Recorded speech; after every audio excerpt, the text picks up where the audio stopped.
talking about chipping. That's rule number 2. When we can't putt, we chip. We use the least amount of loft as possible. So we're just off the green here.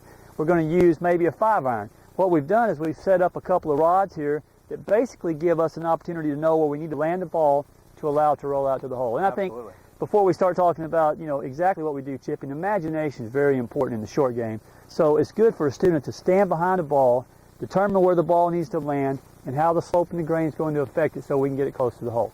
Okay, we've done that, and we've placed a little box here that kind of gives us an opportunity to chip the ball in the box at our target, practice landing it in a target, and let it roll to the hole. So start with a 5-iron. We're just off the green. We don't need a lot of loft. We're just going to get the ball basically into this box. Let's go ahead and briefly touch on mechanics here. Okay. We'll start with the feet together, ball in the middle. We'll always aim the club face first. We'll take a small step with the front foot forward and a small step back. That'll give us a slightly open stance where it's pointing to the left of the target. The ball will be on the inside edge of the back foot. I'll stand very close to the ball. The club will be very vertical as to help you take some risks out of it. The hands will be slightly forward where if I drop the club, it's going to hit me in the front leg, and my arms will be hanging down almost towards the end of the shaft. And once I'm there, what kind of stroke am I going to make? A putting stroke or a 2-lever stroke? Basically a putting stroke, right? Basically a putting stroke. We're going to allow the loft of that club to do everything it needs to do. And with this setup, the way you're set up, I really like that because it kind of puts the toe of the club on the ground and gets the heel off. So the toe is kind of rounded. It'll help us keep from digging when we get in there. I also like the way you've choked down on the shaft.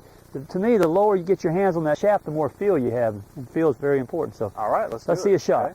Okay. Very short, and when you watch John make this stroke, you can tell it's just a putting stroke. He's not trying to help the ball. The ball lands in the box, and it rolls down towards the target. Very good. Excellent. Okay, now let's say we back up farther, and this is a very good example here of what we were talking about when we talk about not being able to putt the ball. In this case, if John were to try to apply rule number 1, there's a sprinkler head in his way.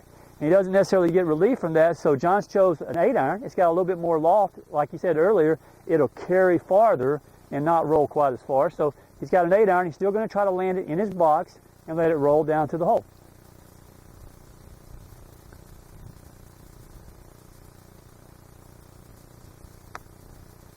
Good. So we're still landing in the same box. We still got about the right distance.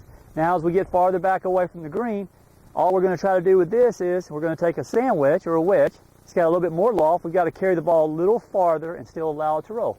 So John's going to make the same stroke that he made with the 5 and the 8-iron. He's just using the club that has a little bit more loft. The ball lands in the target and releases and rolls down to the hole. So all 3 of those balls are pretty close to the hole. Very good shots there. With 3 different clubs, but we use the same stroke for every one. It's basically a putting stroke with a club that has loft. Why do we need to have 3 different options from around the green? Well, why don't you explain why you think we need to have 3 different options? Personally, when I go play around a golf, very rarely do I face the same shot 2 days in a row, even on the same golf course. It could have rained, could not have rained, could be all kinds of different factors that could affect what that shot does. And obviously we don't play the same golf course every day, especially as tournament and competitive players. We're always moving from one course to the next. And while a shot at my home course may work here, it may not work at someone else's course. Now, I need to have some options, and then what I can do at each golf course is assess which option I need to use and then confidently proceed to go through that option. Exactly. And if you're like me, I'd say 90% of my students, as do yours, choose what club? A sand wedge. They use a sand wedge for each and every shot, okay?